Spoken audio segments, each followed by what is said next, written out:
عزیز بزرگوں، پیاری ماں اور بہنوں اور بیٹیوں، تمہارے سامنے روزانہ یہ نقشہ ہے کہ ایک جوان ہے اور راستہ چلتے ہوئے ٹکرا جاتا ہے.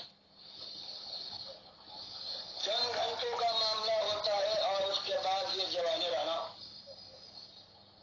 یہ اس دنیا سے رخصت ہو جاتا ہے. یہ بھی ہے کہ اپنا محبوب اس پر انسان جان چھڑکتا ہے اور مشکل سے یہ خیال کرتا ہے کہ کبھی اس سے جدائی بھی ہوگی، لیکن دیکھتا ہے کہ تندرست و توانا تھا. گھر کی ایک ایک رہائش کے اوپر اس کی ہنسی اور اس کے قہقہے تھے، لیکن ایک بیماری کا دعویٰ پڑتا ہے، بخار میں تیزی آتی ہے، دل خراب ہوتا ہے، خون کی قے ہوتی ہے، اور اس کے بعد وہی خوشی جو رئیسوں پر بکھری ہوئی تھی وہ غم میں تبدیل ہو جاتی. یہ زندگی کی مثال ہے. جیسے کلی ہے، بند کلی ہے، رات کو دیکھ کر آؤ، صبح نگاہ پڑے تو معلوم ہو کہ یہ کلی کلی نہیں رہی بلکہ پھول بن گئی ہے. بس یہ ہے زندگی کی مدت. اور اس کے بعد جو زندگی آنے والی ہے وہ کبھی ختم نہ ہو. اور یا تو پھر اب شولوں میں آگ کے اندر، لپٹوں کے اندر، انگاروں کے اوپر، گرم دھوئے کے اندر زندگی گزرے گی. قرآن فرماتا ہے کہ انگارے اتنے بڑے بڑے اس کے اوپر پھینکے جائیں گے جیسے کہ بڑے محلات ہوتے ہیں، اور جب وہ وہاں کی زمین پر گر کر چنگاریاں نکالیں گے تو اتنی بڑی چنگاریاں ہوں گی جیسے کہ پیلے بڑے بڑے اونٹ ہوتے ہیں. تو سننے والوں، اپنی جان کو بچاؤ اس آگ سے، بچاؤ اپنے پیاروں کو، جگر کے ٹکڑوں کو، کلیجے کے لالوں کو، کہ جن کی ایک چیخ نکل جائے تو دل پکڑ کر رہ جاتے.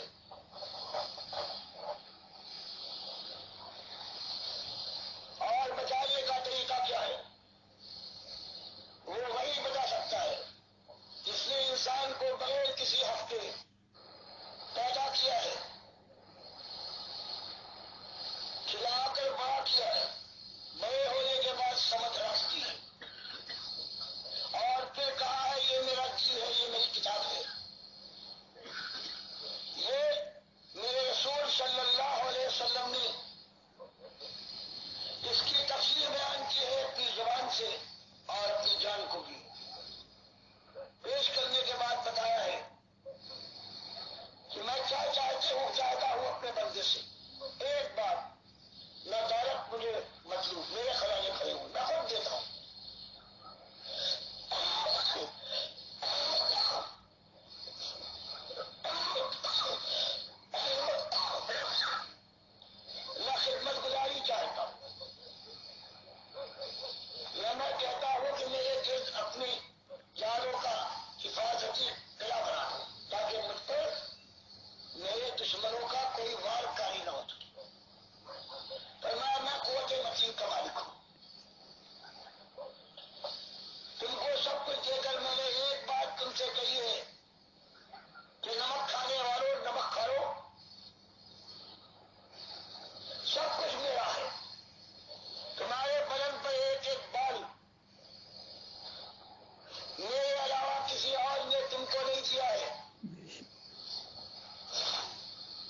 ساتھ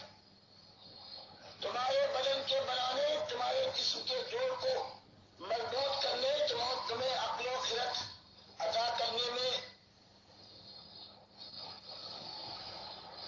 کوئی کام نہیں کیا ہے۔ دیکھنا اس کو میرے ساتھ شریک اور شاہی بنا کر کہیں جگہ کہنے لگنا کہ اس نے بھی مجھے دیا ہے، وہ داتا ہے۔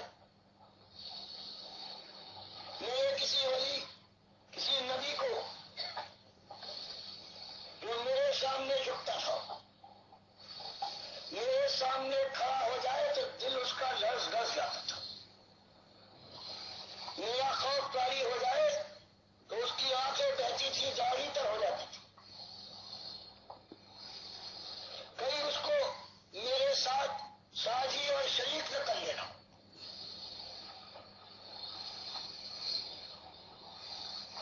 اس کو میرے برابر نہ لانا، بلکہ اس ولی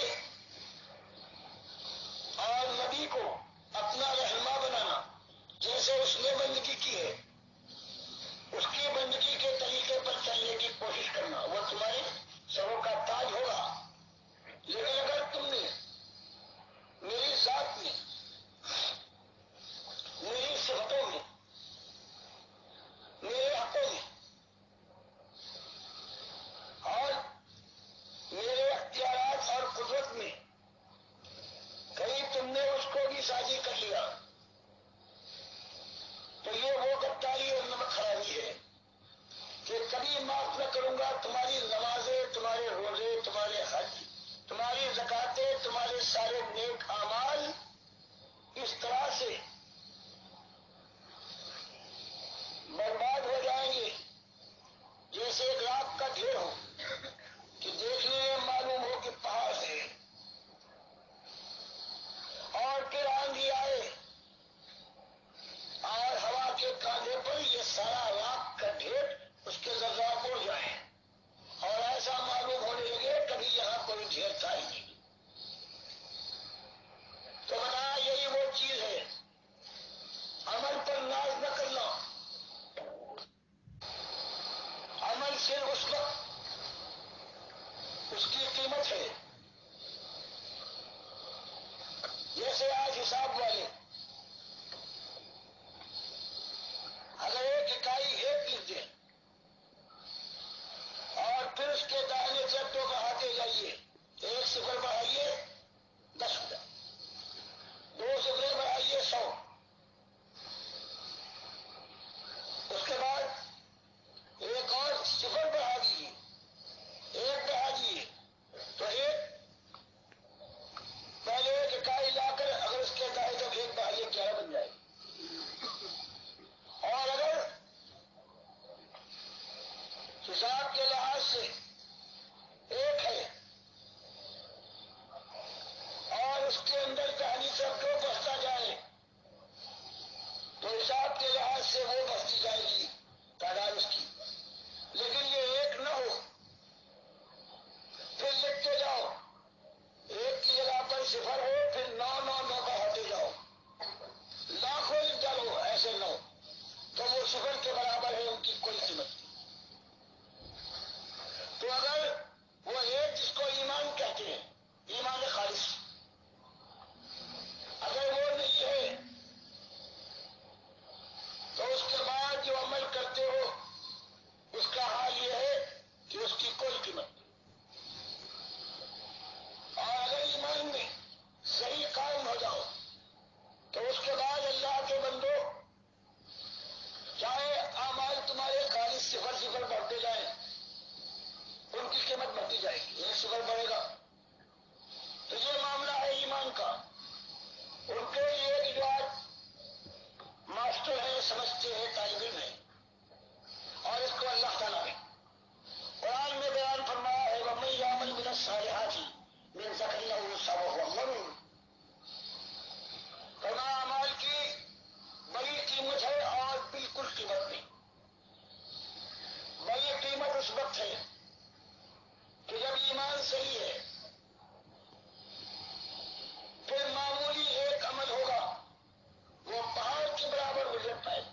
اور اگر یہ معاملہ نہیں ہے تو اللہ نے فرمایا مثل الذین کفروا اعمالهم کرماد اشتدت به الريح فی یوم عاصف لا یقدرون مما کسبوا ولا شیء ذلک هو الضلال البعید. اور اگر ایمان میں خرابی ہے اعمال کے پہاڑ لگا دو یہ راک کے ڈھیر ہیں اڑ جائیں گے. جیسے راک کا ڈھیر غائب ہو جاتا ہے دنیا کی آندھی میں اس وقت اسی طرح سے یہ اعمال کے یہ ڈھیر لگا رہے ہو بے ایمانی کے ساتھ یہ ڈھیر اڑ جائیں گے جہاں قیامت میں انصاف کی آندھی چلے گی. تو دنیا والوں سمجھو اس کو.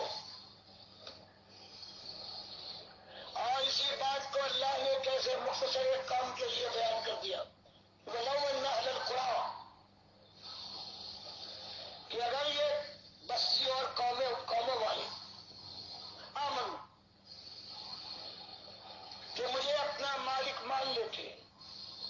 میں ان کا اکیلا آقا ان کا اکیلا خالق اکیلا مالک اکیلا رب اکیلا مشکل کشا اکیلا داتا اور دستگیر غوث اور بندہ پرور بندہ نواز مجیب الدعوات سمیع الدعا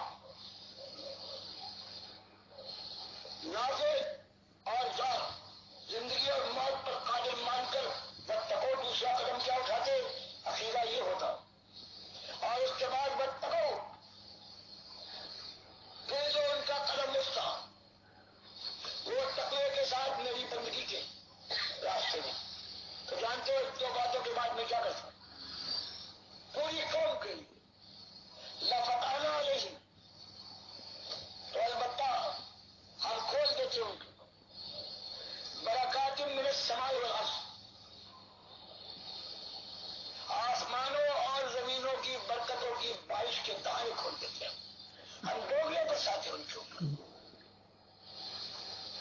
یہ سورہ آراف کی آیت ہے.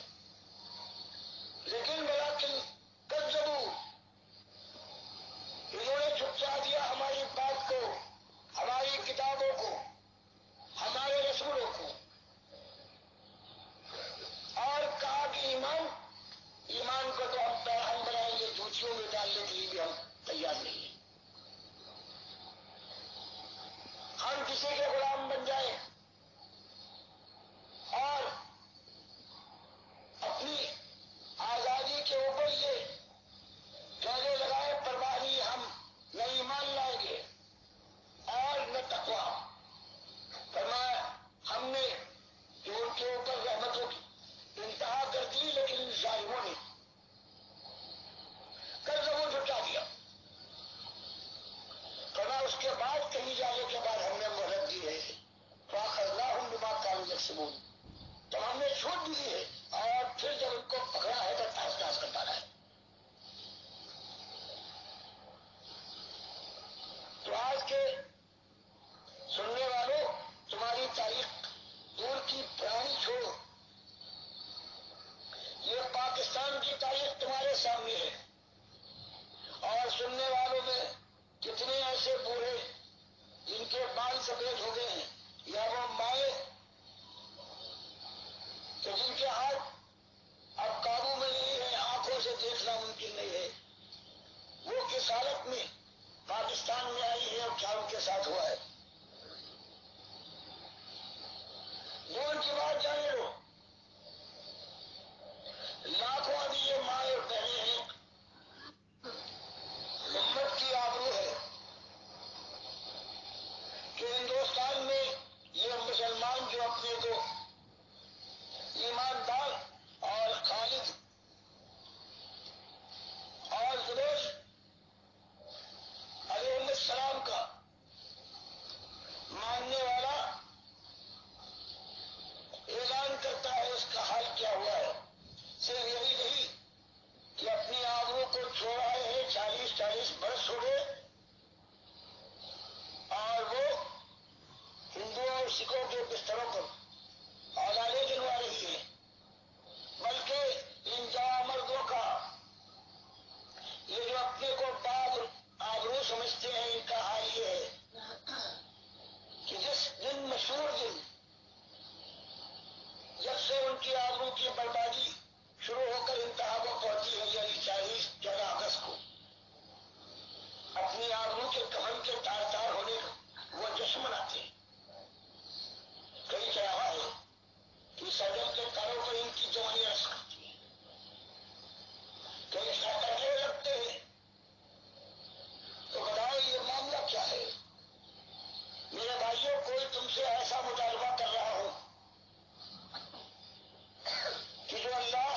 رسول صلی اللہ علیہ وسلم کی حکم کے خلاف ہو تو برا کہو، لعنت بھیجو۔ میں تو صرف یہ بات لے کر آپ کی خدمت میں آیا ہوں کہ اللہ نے تو صرف ایک بات مانگی ہے کہ میرا نمک کھانے والوں میرے نمک حلال بن جاؤ، نمک حرام نہ بننا۔ یہ مان لو کہ میں تمہارا اکیلا مالک اور خالق اور رب ہوں، اور اس کے بعد پھر اگر تم سے اتنی خطائیں ہو جائے، نفس تمہارا شیطان سے ایسا مغلوب ہو جائے کہ زمین کا چپا چپا تم میری نافرمانی سے بھر دو، کبھی شراب کے جام اڑاؤ، کبھی کسی ماں اور بہن کو داخلے کے بعد اس کو دعا سے بنا دو، کسی کا مال موقع مل جائے ہتھیار لو، کسی سے وعدہ کرو اور اس کو ایسا نقصان پہنچاؤ۔ انتہا بھی ہے کبھی تمہارا عالم یہ ہو جائے کہ فحاشی بھی ہو، بے ایمانی بھی ہو، ظلم و جور ہو، چور بھی تم اول نمبر کے ہو۔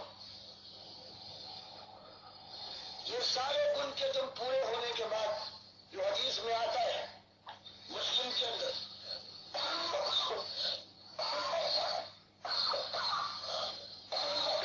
کہ اگر ایک میرا بندہ ہے، گناہ اس کے ایسے ہے کہ اس نے پوری زمین کے چپے چپے کو سیاہ کر ڈالا ہے۔ بس ایک بات نہیں ہے کہ ایمان کے معاملے میں، اپنے مالک کے معاملے میں اس نے احتیاط کیے۔ تو نبی صاحب فرماتے ہیں کہ اللہ تعالیٰ کا ارشاد یہ ہے کہ ومن لقینی بالقراب الارض خطیئۃ، کہ اگر میرا کوئی بندہ اتنی خطاؤں کے ساتھ میرے پاس آئے، قراب الارض ساری زمین کو جو بھر دے، لیکن لا یشرک بھی شیئا،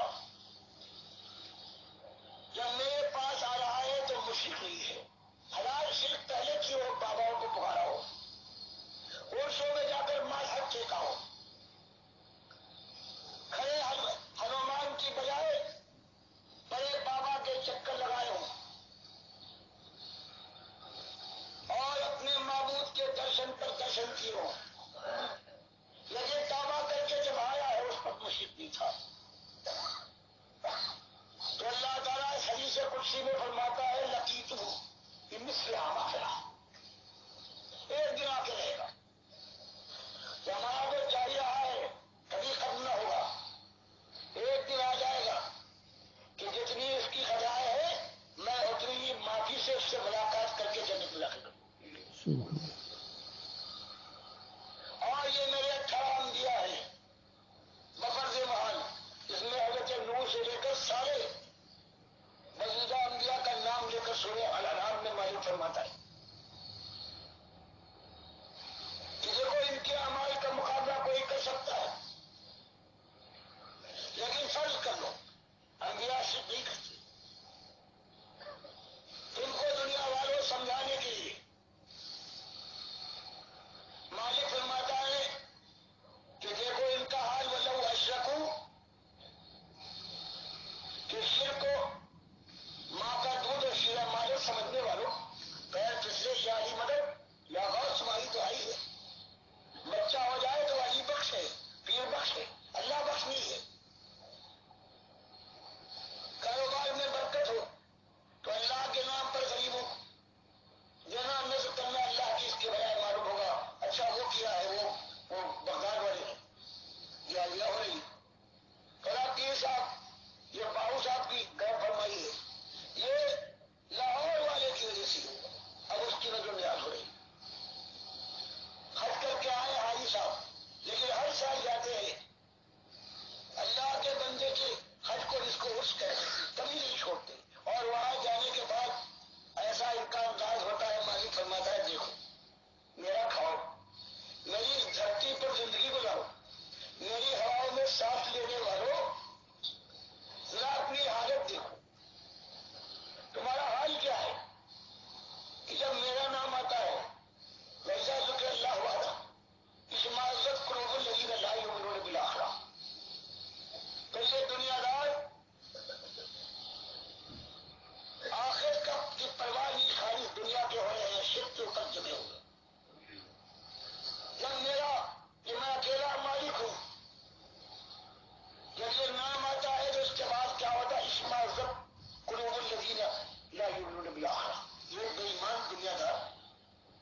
سے سبحان اللہ سبحان اللہ.